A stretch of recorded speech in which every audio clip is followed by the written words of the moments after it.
一冊の手帳がある。最後のページはこう締めくくられている。戦場の生活はこうして一日一日と送られてゆく。カン。書いた本人がそう記した。その3ヶ月後に彼は戦死する。では、この手帳はなぜ今ここに残っているのか。1943年、開戦から2年目、日本の進撃が止まった年だ。南の果てのガダルカナル島から兵が引き上げ、広げすぎた戦線は守りに回り始めていた。その最前線の一つがニューギニア。日本から5000キロ、補給の細い巨大な島だ。ところで、皆さんはご存知でしょうか。太平洋戦争の最中、日本の軍隊は兵士が日記を書くことを許していました。アメリカ軍は逆です。自分の兵士には禁じて、そして戦場で日本兵の日記を拾って回ったのです。翻訳すれば情報になるからです。だから奇妙なことが起きます。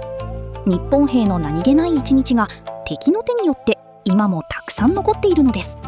これはそのうちの一冊。この年ニューギニアの海岸で書かれた手帳の物語です。1943年1月12日夜、北関東の小さな駅に汽車が近づいてくる。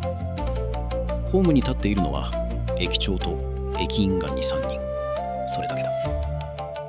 時刻は午後11時。窓の中には2度目の召集を受けた26歳の男がいる。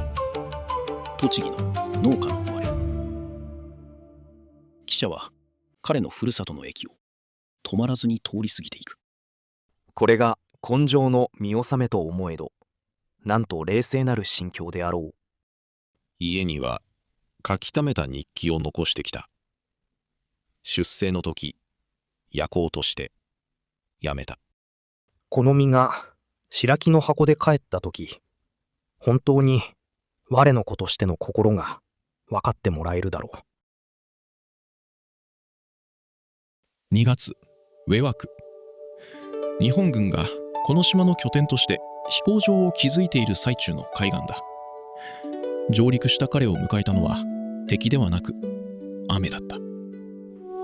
敵の矢玉は恐れねど、日ごとの雨は恨めしい。夜、天幕を叩く雨の音。湿気で灰嚢の甲板が白くカビていく。夢にまで見たバナナは2本しか手に入らない。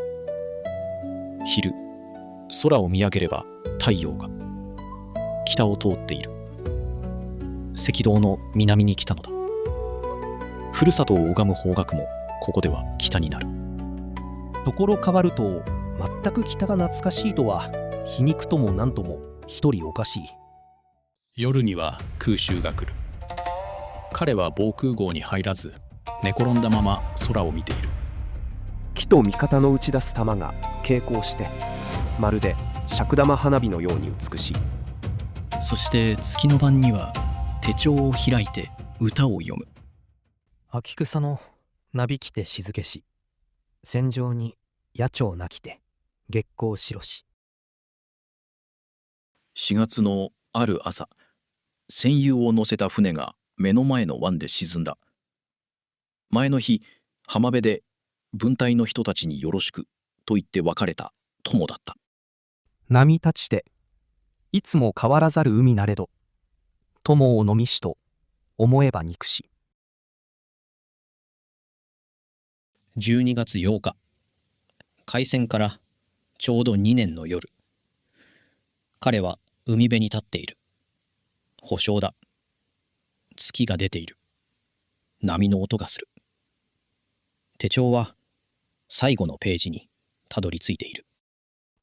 この海の彼方に懐かしい故郷がある。恋しい友がいる。交代の保証が来た。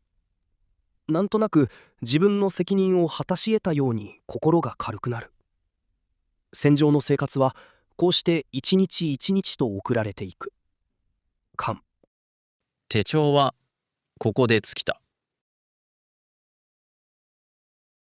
翌年、連合軍の反攻が島の海岸線を東から飲み込んでいく。3月、彼はビリアウで戦死した。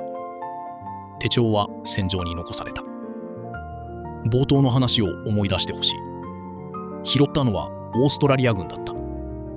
手帳は海を渡り、キャンベラの戦争記念館で60年眠った。持ち主の名前もわからない一冊の日本語の手帳として。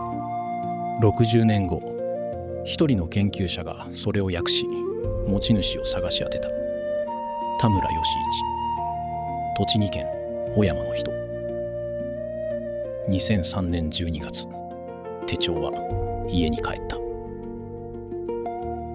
詩編は5000キロを渡って今も残っている。